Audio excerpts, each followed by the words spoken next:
Mumps world నా ప్రపంచంలోకి స్వాగతం సుస్వాగతం. యంగ్ జనరేషన్ చూస్తూ ఉంటే ముచ్చటేస్తుంది అని నేను చాలాసార్లు మీతో అన్నాను. కానీ యంగ్ జనరేషన్ కొన్ని విషయాలలో జాగ్రత్త తీసుకుంటేనే ఫ్యూచర్ అద్భుతంగా ఉంటుంది. చాలామంది 30వ సంవత్సరం వచ్చేసరికి చక్కటి జాబ్లో నికరమైన ఆదాయంతో చక్కటి జీతంతో ఉంటే చాలా మంచిది. అంటే టీనేజ్లోనే చదువు పట్ల ఆసక్తి, కెరీర్ ఏది తీసుకోవాలో అన్న విశ్లేషణ, పెద్దల సహకారం తీసుకోవడం, డిగ్రీ అయిన తర్వాత పీజీ చేసిన తర్వాత మంచి ఉద్యోగాన్ని తీసుకోవడం, ఇది చాలా ముఖ్యం. అంటే 25 నుంచి 30లోగా చక్కటి జీతంతో ఉద్యోగంలో సెటిల్ అవ్వాలి. ఆ తర్వాత చిన్నప్పుడు మీకున్న కోరికలు, చిన్నపాటి కోరికలు అంటే బట్టలు, గ్యాడ్జెట్స్, చిన్నపాటి వెహికల్స్, వీటి మీద ఇన్వెస్ట్ చేయొచ్చు. ఎందుకంటే అందరూ ఆశపడేది వేసుకునే వాటి గురించే కదా, దానికి ఏం అభ్యంతరం లేదు.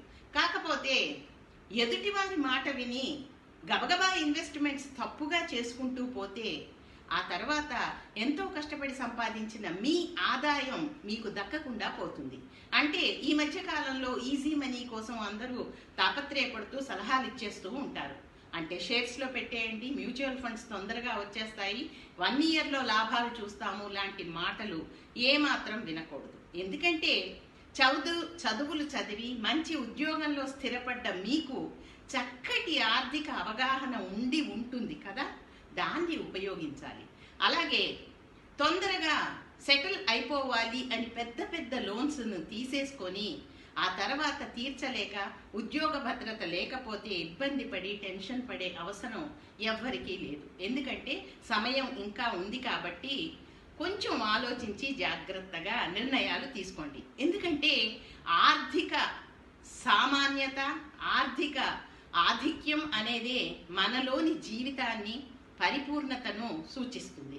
ఇంకో విషయం అండి, మనం ఏం చెయ్యాలనుకున్నామో ప్రతిదీ కూడా రివ్యూ రాసుకొని దానిలోని మంచి చెడులను మనమే బేరీజు వేసుకొని, అందరికన్నా ముఖ్యులు అమ్మా నాన్న కాబట్టి వారితో చర్చించి ఆర్థిక భద్రతను కూడా ఆలోచించుకుంటూ ఇన్వెస్ట్మెంట్స్ చేస్తూ ముందుకు వెళ్ళారనుకోండి, మీ జీవితంలో 35 కల్లా అద్భుతమైన జీవితాన్ని మీరు ఆస్వాదిస్తూ ఉంటారు కదా.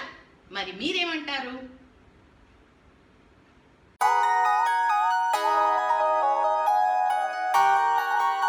वीडियोस बनाने हैं, फिल्मोरा है ना।